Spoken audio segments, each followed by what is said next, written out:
Christ is risen. On this beautiful day of Mother's Day, where we come to not only honor our mothers and those who have been mother figures for us, I can't help but think of a couple stories about how the role of motherhood gets underestimated so many times by everyone around us, from children to adults. Many times that role, even in the church, is underestimated by what the Virgin Mary had done in her role in salvation.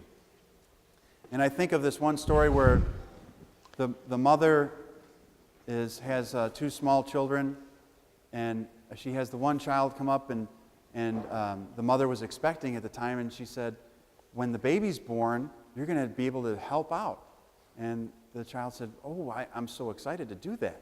And the mom said, well, what you can do is you can give the baby the bottle when it's hungry. You can bring me a clean diaper. I don't expect you to change the dirty one, but you can bring me a clean one. And when we go shopping or to the store, you can push the baby in the baby carriage. And the child looked at the mom and said, well, what are you going to be doing since I'm going to be doing all the work? And I think that sometimes we see that too, that many times that role gets underestimated.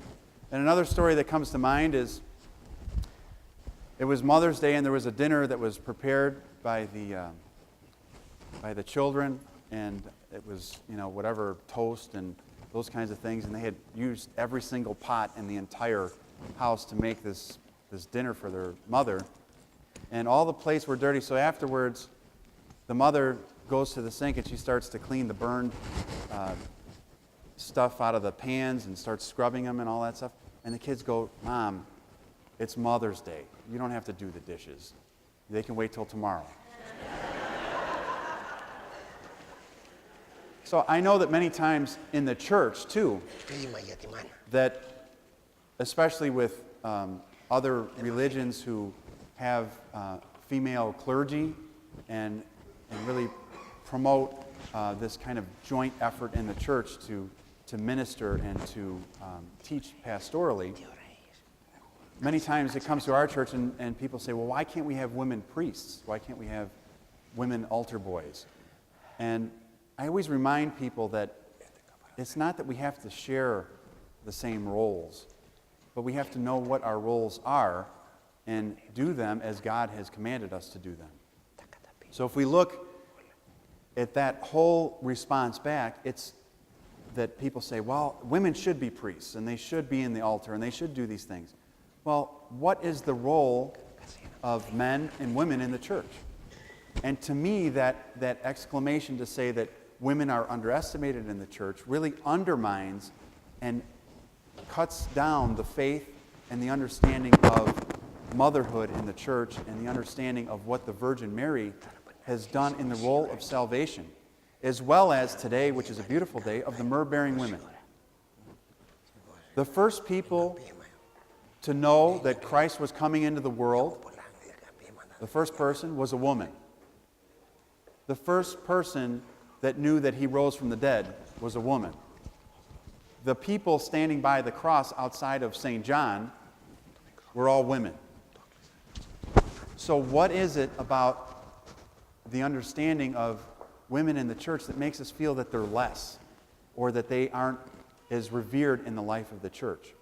As I've said so many times before, the Virgin Mary was chosen out of all of eternity, out of all the historical times that Christ could have been born. He saw her as a vessel of purity and was made incarnate through her. Now, Christ could have just appeared on earth. He could have come down on a cloud like he ascended upon a cloud. He could have done that and skipped the whole process of being born, of being raised, of being taught, of being nurtured by his mother. He could have skipped that. But why didn't he? Because of the role of the example and the role that the Virgin Mary plays in the entire plan of salvation. Not only was she pure, but she's an example, not just for women, but for men alike. She is the greatest woman, according to the theology of the church, ever born. And how can we say that with such confidence? Because if there was somebody that was greater, Christ would have picked that person to become incarnate from. But he didn't. He picked this simple woman with simple faith and yet convictions and the deep-rooted understanding of God to follow what he told her to do, what the angel Gabriel had proclaimed to her, that you will bear a son. And what does she say? Let it be according to God's will. Whatever God wants. And you think about the role of the mother and what she does, not only for teaching, but as an example. And the priestess, if you want to call it that, of the household. You know, many times we think that women need to have collars on and they need to stand up in front of a congregation and preach and teach, and there's so many that fight for that in other religions. But our faith tells us that the teacher of the religion in the home is the woman. Period.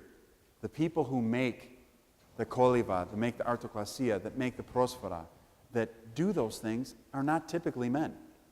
The women are the teachers of that. And what is imbued in the children through those practices?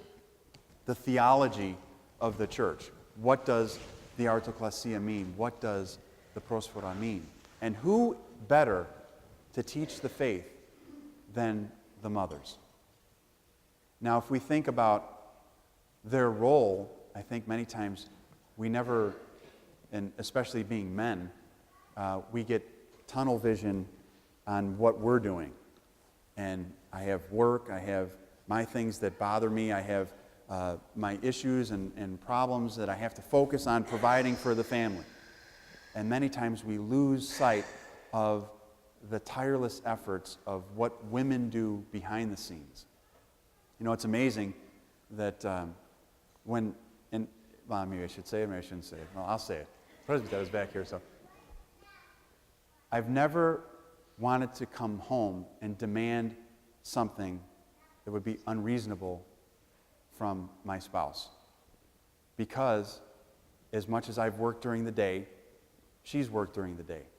And anyone who is a mother, a housewife, a simple newlywed knows that life does not just go on hiatus during the day, but that women toil, they work, they struggle all day long. And when the husband comes home, or the kids come home, it's work all over again for them. And their job never ends. And I think today is the beautiful day to step back and to first, forget flowers, forget cards, forget chocolates or whatever is going to buy you an indulgence, as the early church would say, which would be forgiveness. Indulgence in the early church was considered forgiveness. But think about what they do and the life of the Virgin Mary as well, and what she struggled through. And I think many times when we think of mothers, we don't quite think of the whole aspect of things. We think the Virgin Mary is the example, one who followed God to the T. She raised her child. She did what was proper for him. She became an example, not only for him to follow when he was young, but an example for the disciples who followed and for the spouses of the disciples who followed and all the other ones who were there. She wasn't afraid to stand up and to be seen with Christ anywhere. She never turned her back and said, you know what, I'm scared, I'm going to be crucified. But she's standing at the cross and she's crying.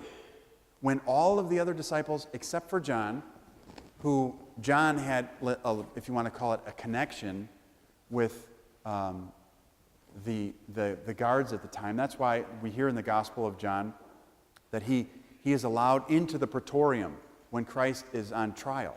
And that's why the documentation of the trials of Christ and the death is by John, because he had some kind of political connection somewhere where he could kind of scoot in and out and not be bothered. So he's at the cross. Where's everybody else? Gone.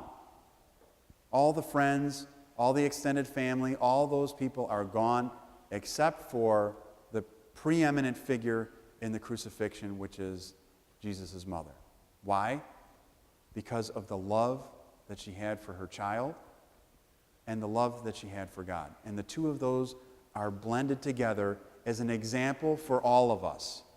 The love you have for God and the love you have for your children, whether you gave birth to your children from your body or you gave birth to your children through your heart. Those two things come together to make the perfect mother. So on this day of recognizing our mothers, we also need to recognize the ones, the martyrs and the saints and the Virgin Mary as the example for all of us to follow. And for men in the congregation, and you probably slashed my tires on the way out, but to take a step back and to take an inventory of what your spouse does, what your wife does as a mother, as a spouse, as a soulmate, as a friend, as a partner, and to think about when you come home at the end of the day, or you come with your frustrations, that she absorbs that and bears that just like the Theotokos did with Christ's frustrations and sorrows and his pains in life, that she does that for you as well. And I think the best way that we can honor our mothers and our wives and all those who are mother figures for us is to acknowledge the work that they've done, the hard work that continues 24 hours a day. Many times men punch in, they punch out of their job, but the mother punches in, tears up the card, and just ends up at the kingdom of heaven someday when the time clock is over. It's never a job that ends. 24 hours a day, 7 days a week, in the middle of the night, in the middle of the day, it's always going. And I pray that the example of the Virgin Mary and the example of the saints, Saint Sophia, another beautiful example of a mother who had her children. And I charge all of you today to go on the internet on goarch.org, www.go.arch, like an arch, .org, and look up the life of Saint Sophia and read about her as a mother on this day, and read the struggles that she went through as her children were martyred and as she was there. Read about these things and learn and appreciate not only what women contribute to the church, but their role in the church too. And never underestimate it. Never underestimate the history and the theology of women in church, as well as the women in your life. I pray that you all have a blessed Mother's Day, and that if your children aren't going to do the dishes, that they at least wait till tomorrow before you do them. Amen.